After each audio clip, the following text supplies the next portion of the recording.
work today, mister. Run, Lloyd! Run for your life!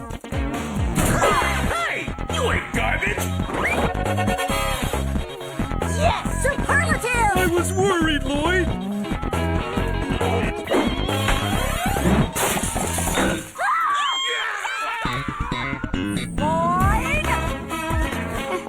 Oops.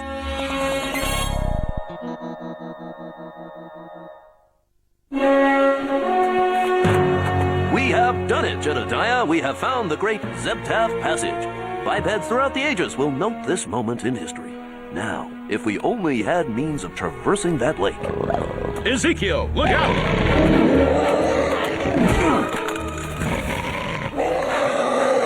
Very well then. If it must be our muscle and wits that save us, Then so be it.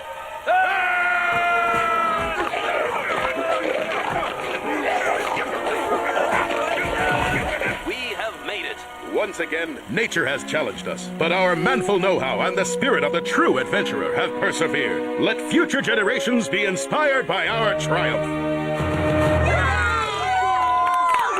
All right, quiet down. So that's how Lewis and Quark discovered the Zeptav Passage, allowing many of your ancestors to migrate westward and settle throughout the quadrant. Like they were doing it a favor. Great, there's the bell. Now do me a favor and migrate out of my classroom. I said it before, and I'll say it again. That was the coolest school movie ever made. For historical guys, Lewis and Quark were awesome. Climbing mountains, fighting wild animals, and not a powdery wig or pair of satin pants between them. Yes, back in those days, it was man against the elements. I wish we could do stuff like those guys were doing. Well, maybe we can. I mean, think about it, guys. Why not go out and have an adventure of our own in the great outdoors? What? You mean like go camping? Well, yeah. All we need are a pocket knife, a compass, and plenty of guts.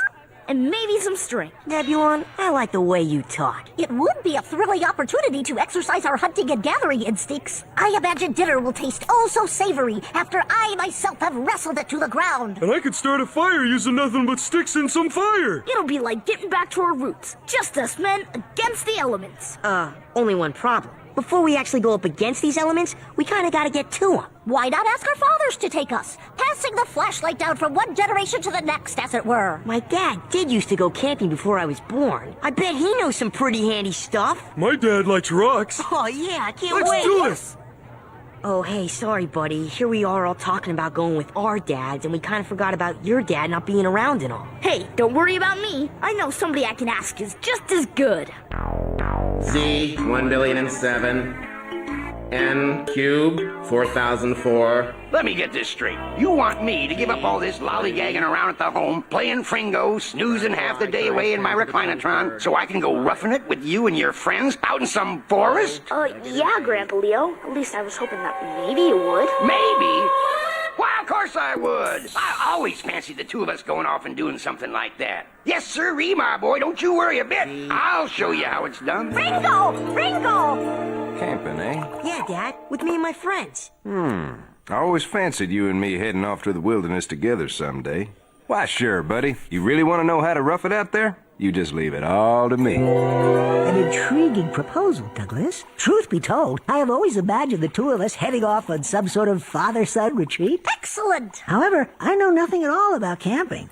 Oh. So, I shall research it in great detail. Worry not, son. Once we've entered the great outdoors, your old man will be in complete command of the situation. Thrilling! So, Dad, can you take me? You bet I can! And someday, Kurt, when you've grown tiny and shriveled like me, you can take your son camping too! I have a son?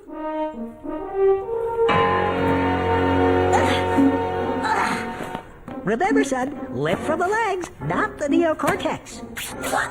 Bungee beam, son.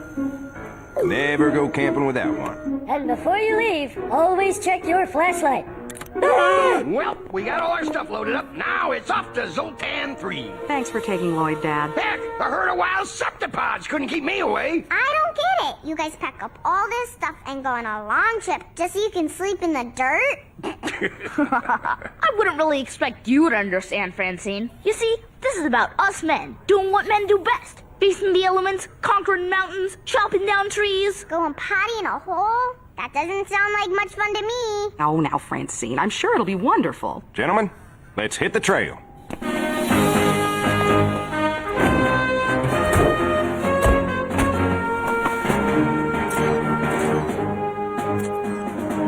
A million vials of Gluck on the road, a million vials of Gluck. If one of those vials should suddenly implode, 999,999 vials of Gluck on the road. It's gonna be a disaster, isn't it?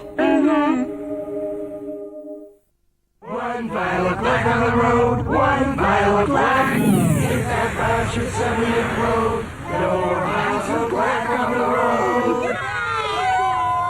One more time! Nah. Man, Zoltan 3 is the coolest camping planet ever! An entire world of pure wilderness. Woods, lakes, fishing, and whoa! Mount Neutrino! The tallest mountain in the system. We shall master it! We'll be just like Lewis and Quark. Hey, Dad, how much longer till we get there? Well, son, I reckon if traffic stays this light, then it'll be, probably another couple of hours. 2 whole hours? Oh, no. 2 hours? Not if you take the shortcut. Shortcut? Yep. If memory serves me right, all you gotta do is turn left up at the Crab's Head Nebula. I don't know, Leo. I think maybe we should just stick to the map. Hogwash! In my day, we didn't even have no fancy 3D maps. Fella had to use his intuition. That's half of what roughing it's all about. You just leave the navigating up to old Grandpa Leo, and I'll get us there in an hour flat. 1 more hour! 1 more hour! Go on, Frank. Don't let the boys down. Hang a left up here. Well, for the boys. Seems like it's taken forever to get to Zoltan 3. Yes, Kurt. Unfortunately, the act of anticipation can have the effect of slowing time down in your mind. Simply find something else to occupy your thoughts, and before you know it, you'll have arrived. Or, son, you could try what I always do. What, pray tell, would that be? Just start asking if we're there yet. Are we there yet? Of course not. Oh. Are we there yet? No. Oh. Are we there yet? No. Oh. Are we there yet? No! There we go. Right about where I figured it'd be. Good old Zoltan 3. Are we there yet? Yes, all right. We're there. Thank goodness we are finally there.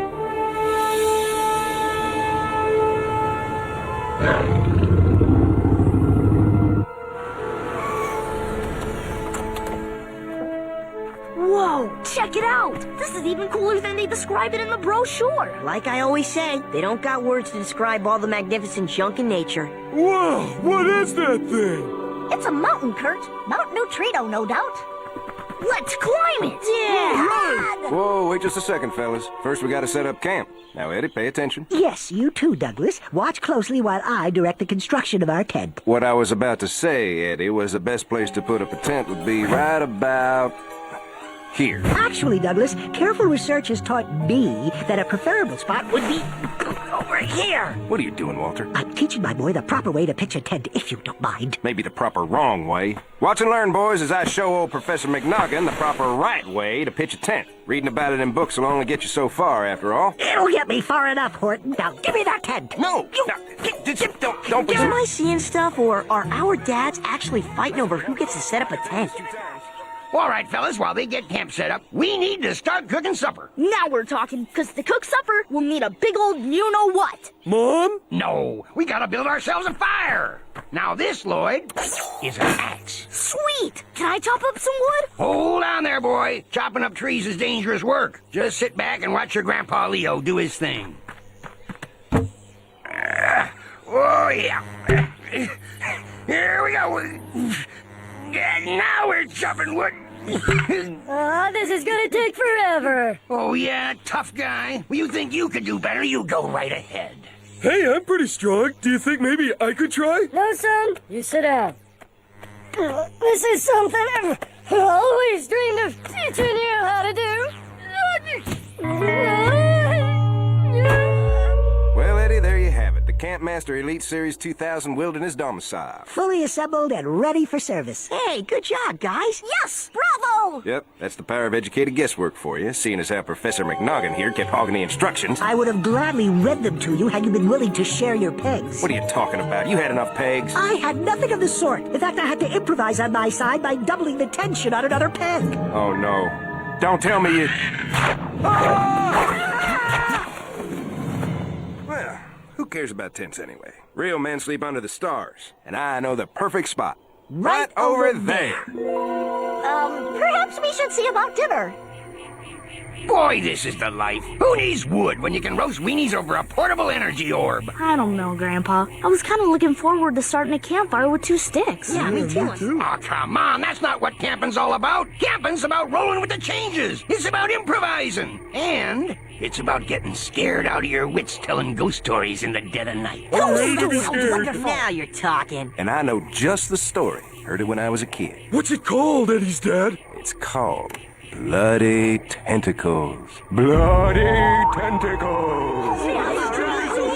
Ah, yes, bloody tentacles. Actually, I'm quite familiar with that tale. Me too. It scares me. Heck, I'm more than familiar with it. Why, me and my friends practically invented that story back in the day. That's right. It all happened a long time ago, right here on Zoltan 3, as a matter of fact.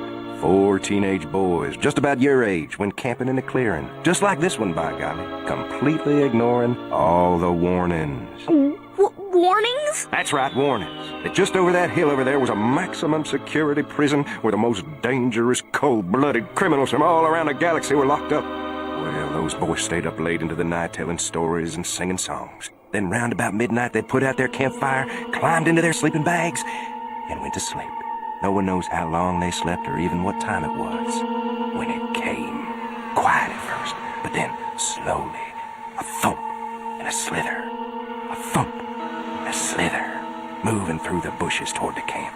Thump, slither, thump, slither, getting louder and louder until... Excuse me, but I believe it was a thump and a rustle, not a thump and a slither. Thump, rustle, thump, rustle. And point of fact, it wasn't a maximum security prison on the other side of the hill, but an impound yard for criminally defective robots. Nah, you both got it wrong. It was a pirate cave, and what that kid heard was... None of that thumping or rustling or slithering nonsense. And where's the part where the funny talking cat tricks the king out of all of his gold? There's no talking cat. It's a horror story. Well, you never know it from the way you were telling it. Oh, yeah? You know something, guys? I'm starting to get the feeling that if Lewis and Quark took their dads with them, they never would have discovered anything. Except perhaps the true meaning of bitter disappointment. Is this ever gonna get fun? I don't know. Let's wait and see. Maybe tomorrow will be the start of a whole new adventure.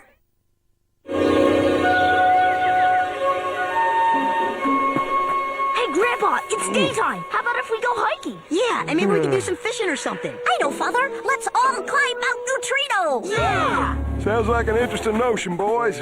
But first things first, no camper in his right mind goes out to face the elements without a good old-fashioned breakfast. That's okay, Dad. We can eat some freeze-dried food bars. Yeah, we just want to go out and have some fun. Trust me, Lloyd, there's nothing funner than making your own fancy flapjack breakfast out in the wilderness. Purportedly, no camp-out experience would be complete without it. But that means you have to start up that energy orb again, and mix the pancake mix, and cook the pancakes, and eat them. Then it's time to clean up. Nothing like scouring a blackened pot with nothing but cold water and a handful of gravel. Sounds great. I'm gonna start up that orb. I believe I should start the orb. Excuse me, but what are we supposed to do? You don't need to do anything, Lloyd. Just leave it to your Grandpa Leo. Before you know it, you'll be eating the best breakfast you ever had. Now, I say I should mix the batter. If you mix the batter, it's gonna be lumpy. Lumpy? I'll show you lumpy. Oh no, we're never gonna have any fun. I think it's time we did. What do you mean? We came out here for adventure. I say we climb Mount Neutrino on our own. But our dads told us to wait. Are you kidding? Just look at them. They'll never even know we're gone.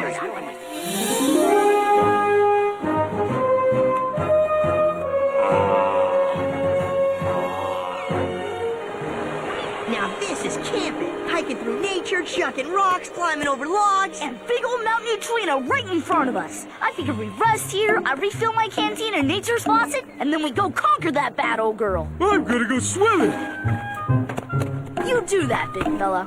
There's nothing refreshes an adventuring man like a pool of fresh, clear... Huh? Kurt, no! Is it cold? No, look! My goodness, that's no pool of water. It's a pool of acid. Oh man, now it's gonna rain. It's a meteor shower! Run!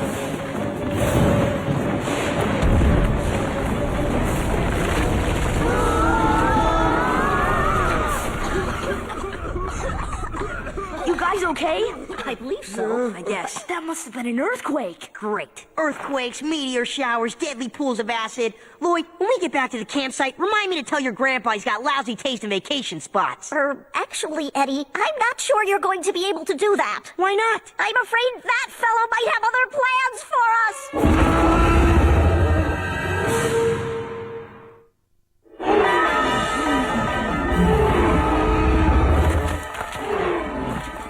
Great, we're trapped. So what do we do now? Maybe we can talk to him and he'll let us go? Are you jesting? That's a vicious creature up there. Yeah! See all them spikes and teeth? That dude's built for chomping, not chatting. You know something, fellas? I could swear just a second ago I heard some big, giant creature screeching somewhere in the forest. Nah, that wasn't no screeching critter. That was an earthquake. I felt the ground trembling. Maybe the ground was trembling because of all them fiery rocks I saw falling from a cloud over there. Falling rocks? Nah, it was an earthquake. It was a big, loud creature. Yeah, You don't know what you're talking about. Gentlemen! Please, let's not be ridiculous. Now, I've read the literature on Zoltan 3, and there's no mention at all of earthquakes, fiery rock showers, or an enormous hairy spider! Now that I think about it, maybe we should have taken a right back by the Crab's Head Nebula, not a left. You deviated from the standard route to Zoltan 3? Ah! Oh my goodness! We're not on Zoltan 3 at all! So we're not there yet? No, we're on Fangor Dar, planet of danger! Couldn't be. I'd never get us lost. But, just in case I did, don't tell Lloyd, okay? I've been trying real hard to make a good impression. You've been trying to make a good impression. All you've done is ruin my chance to make a good impression. You should talk, McNoggin. This was supposed to be the perfect chance for me to show my boy how to camp. I had it all planned out. Yeah, well, if your plan was to ruin my plan, then it worked just great. Your plan? Your plan didn't even exist!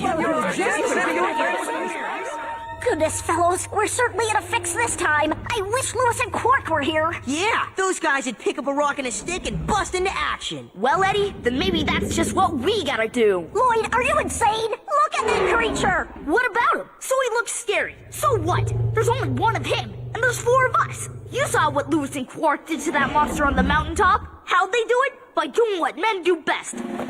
Facing the elements, conquering mountains, taking on whatever dangers come their way. Nature is no match for us men. So I say we fight that creature. Who's with me? I'm with you, man. We shall persevere. That creature's geography. That's history, Kurt. He's history. Let's take him down.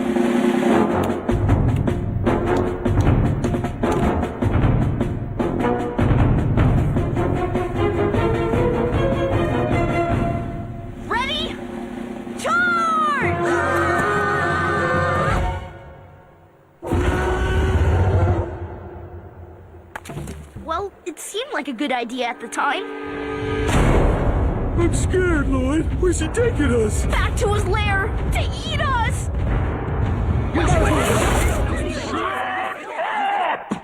You annoy me. Hey, he talks. Of course I do. Puny creatures, I give you back this feeble vermin I take to be your offspring. Eddie, boys, what's going on? Where have you been? They have been attacking me, Lothak of Fangor Dar. And this after I tried to rescue them from a crevice. You were trying to help us? We thought you were gonna eat us! Huh, fancy yourself a tasty morsel, do you? Well, fear not. I am a vegetarian. Hey, you should have said something. Said something? What would have been the point? You do not belong to a culture which listens. Well, believe me, Lothak, I shall be giving Douglas a firm talking to about you! For 2 days now, I have heard your shrill voices shouting and bickering from across the wooded plain. What manner of men argue amongst themselves, leaving their young to wander off and hatch such stupid plans? Well, we're just regular folk, you know. We just figured we'd treat the boys to a nice father-son weekend. You have traveled far from your own planet, yet gained little closeness with your sons. Perhaps if you desire closeness, you should try paying attention to them. And in the meantime, stay away from the mountain. Your presence disturbs my son. Oh, it is all right, Blackman. The foolish aliens will soon be on their way. Come, let us linger on the mountain perch and watch the sun set over the craters of the Death Moon. Oh, jeez. I feel like a darn fool. Yes, all this time we've been so focused on having this outing turn out exactly as we thought it should, we never even realized it was turning into a disaster. Guess we really let you boys down. That's one way to put it. Certainly did. Well, we should probably head home. Wait a minute! We're not ready to go yet! But the campout's ruined. Not necessarily. How do you figure? We got 2 whole hours left, and I say, why waste them? I mean, here I am, in the great outdoors with my best friends, their dads, and my grandpa. And I figured we could do at least one cool thing together before we go. Look, Lloyd, we're on Fangor Dar, planet of danger. There's nothing here but misery. What sort of cool thing do you figure we could possibly do in a place like this? Don't you guys ever listen? Ready, men? Ready. Good, because here it comes. Now that is a sunset. Here's the have a s'more.